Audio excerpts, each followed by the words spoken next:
बिस्मिल्लाहिर्रहमानिर्रहीम। अस्सलामुअलैकुम। Welcome to my channel. आज हम जो कोर्स स्टार्ट करने जा रहे हैं वो है MTH 104, जिसका नाम है सेट्स एंड लॉजिक। इसके अंदर हम दो चीज़ें पढ़ेंगे, एक सेट है और दूसरा लॉजिक। सेट का मतलब क्या होता है कि set is a collection of object. Set जो है वो ऑब्जेक्ट्स की कलेक्शन है। और मैथमेटिक लॉजिक के अंदर हम वो फ्रेमवर्क पढ़ते हैं, is a framework upon which rigorous proofs are build. Rigorous का मतलब होता है एग्जैक्ट, कि जो भी हम स्टेटमेंट बयान करते हैं उसके साथ हम उसका एग्जैक्ट प्रूफ बताते हैं। इस कोर्स के अंदर 45 लेक्चर्स हैं, जिसमें से 22 लेक्चर्स हमारे मिड टर्म के सिलेबस में इंक्लूड होंगे। तो चलिए हम अपना पहला लेक्चर आज का स्टार्ट करते हैं, जो कि है basic concept of set. Set क्या होता है? Set is a fundamental concept of math. जो सेट है वो मैथ्स का एक फंडामेंटल कॉन्सेप्ट है। ये एमसीक्यूज में आ सकता है कि मैथ का फंडामेंटल कॉन्सेप्ट क्या है, तो आपने कहना है सेट। तो सेट की डेफिनेशन क्या है? A set is any well defined list, collection और क्लास ऑफ ऑब्जेक्ट। कि सेट जो है उसके अंदर हम ऑब्जेक्ट्स होते हैं, उन ऑब्जेक्ट्स की जो कलेक्शन होती है उसे हम कहते हैं। बहुत सारे ऑब्जेक्ट्स जब हम एक जगह पे उनकी लिस्ट बना देते हैं तो वो एक सेट बन जाता है। जैसे कि इसकी जो नोटेशन है इसको हम कैसे रिप्रेजेंट करते हैं? Set will usually denoted by capital letter के साथ इसको रिप्रेजेंट करते हैं। जैसे for example the number 1 3 7 and 10, इसको हम ब्रैकेट में लिखेंगे 1 3 7 और 10, तो ये बन जाएगा सेट। उसके बाद जो है elements. Element the object present in a set are called elements और मेंबर ऑफ सेट। के सेट के अंदर जो ऑब्जेक्ट्स होते हैं, ऑब्जेक्ट कोई भी हो सकते हैं, नंबर्स हो सकते हैं, लेटर्स हो सकते हैं, वर्ड्स हो सकते हैं, उसको उन ऑब्जेक्ट्स को हम एलिमेंट कहते हैं या मेंबर्स कहते हैं। और इसकी रिप्रेजेंटेशन होती है, it is represented by lower case letter. इसको हम लोअर केस लेटर के साथ रिप्रेजेंट करते हैं, सेट्स को अपर केस के लेटर के साथ और एलिमेंट्स को लोअर केस लेटर के साथ। उसके बाद इसकी दो फॉर्म्स बताई हुई हैं, सेट्स की दो फॉर्म बताई हुई हैं हैंडआउट में, जो कि एक टेबुलर फॉर्म है और दूसरी डिस्क्रिप्टिव फॉर्म है। टेबुलर फॉर्म वो फॉर्म होती है the set in which elements are separated by commas and enclose in flower brackets. के जो एलिमेंट्स हैं उनके उनको हम फ्लावर ब्रैकेट के अंदर लिखें और उनको सेपरेट करने के लिए उनके दरमियान कॉमास लगाएं, तो वो टेबुलर फॉर्म होती है।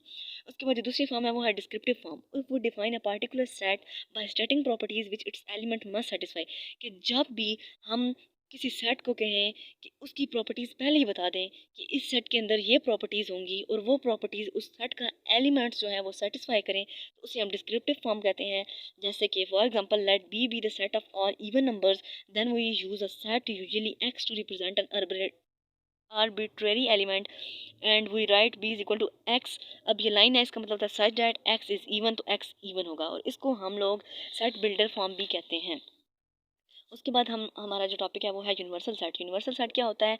All set under investigation in any application of set theory are assume to be contained in some large fix set called universal set. और इसे हम लोग यूनिवर्सल सेट कहते हैं। यूनिवर्सल सेट वो सेट होता है जो कि एक बड़ा सेट होता है, उसके अंदर ऑल सेट्स यानी कि जो छोटे छोटे तमाम सेट्स होते हैं वो उसके अंदर कंटेंट होते हैं, उसके अंदर मौजूद होते हैं।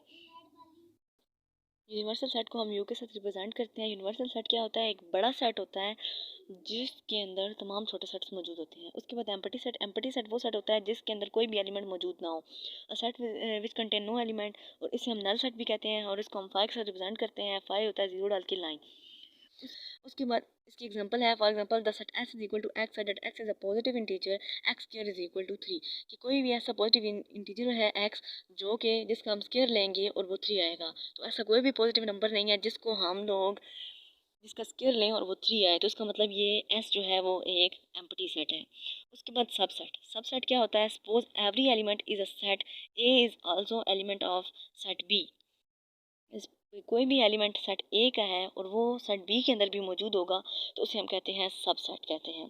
कि ए के एलिमेंट्स अगर बी के अंदर मौजूद हैं तो हम कहते हैं कि A is a subset of B. We can also say that A is contained in B और B is contained in A, और इसको हम रिप्रेजेंट करते हैं A is a subset of B. For example A is equal to 1 3 5 8 और 9, और B is equal to 1 2 3 5 7, और सी is equal to 1 5। तो फिर हम क्या करेंगे? Then C is a subset of A. C A का सबसेट है क्योंकि ए सी के अंदर 1 और 5 है और ए के अंदर भी 1 और 5 है। और सी बी का भी सबसेट है क्योंकि सी के अंदर 1 और 5 है और बी के अंदर भी 1 और 5 एलिमेंट हैं।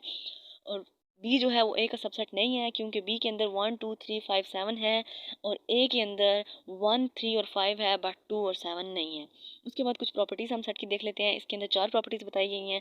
पहली प्रॉपर्टी ये है कि जब भी कोई every set A is a subset of universal set, के ये तो जाहिर सी बात है कि यूनिवर्सल सेट एक बड़ा सेट होता है, उसके अंदर छोटे सेट मौजूद होते हैं, तो उस छोटे सेट ए का जो सबसेट होगा, वो जो छोटा सेट ए है वो यूनिवर्सल सेट का सबसेट होगा। उसके बाद जो दूसरी प्रॉपर्टी है, every set A is a subset of itself, के जो भी सेट है वो अपना सबसेट ज़रूर होगा। तीसरी प्रॉपर्टी है, if A is a subset of B and B is a subset of C then A is a subset of C, यानी कि अगर ए बी का सबसेट है और बी सी का सबसेट है, और तो ये सारी सी बात है कि ए जो है वो सी का भी सबसेट होगा। चौथी प्रॉपर्टी है, if A is a subset of B and B is a subset of A, कि अगर ए बी का सबसेट है और बी भी ए का सबसेट है, यानी कि ए के जो सारे एलिमेंट्स हैं वो बी के अंदर मौजूद हैं और बी के जो सारे एलिमेंट्स हैं वो भी ए के अंदर मौजूद है, तो उसका मतलब वो दोनों बराबर होंगे। उसके बाद जो प्रॉपर सबसेट की डेफिनेशन ने बताई हुई है वो है, if A is a subset of B then it is still possible that A is equal to B, कि अगर ए बी का सबसेट है तो ये भी मुमकिन है कि दोनों बराबर होंगे।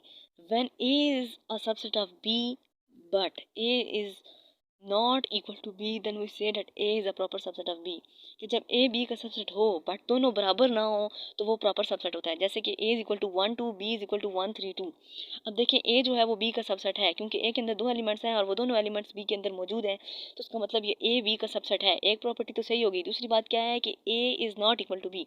अब देखें कि ए और बी दोनों बराबर नहीं है, ए के अंदर दो हैं एलिमेंट्स और बी के अंदर तीन एलिमेंट्स, इसका मतलब ये दोनों बराबर नहीं है, तो उसका मतलब ए जो है वो बी का प्रॉपर सबसेट है। तो आज के इस लेक्चर में हमने पढ़ा सेट क्या होता है, उसके एलिमेंट्स क्या होते हैं, सेट की दो फॉर्म्स कौन सी हैं, फिर उन फॉर्म्स की डिटेल देखी हमने।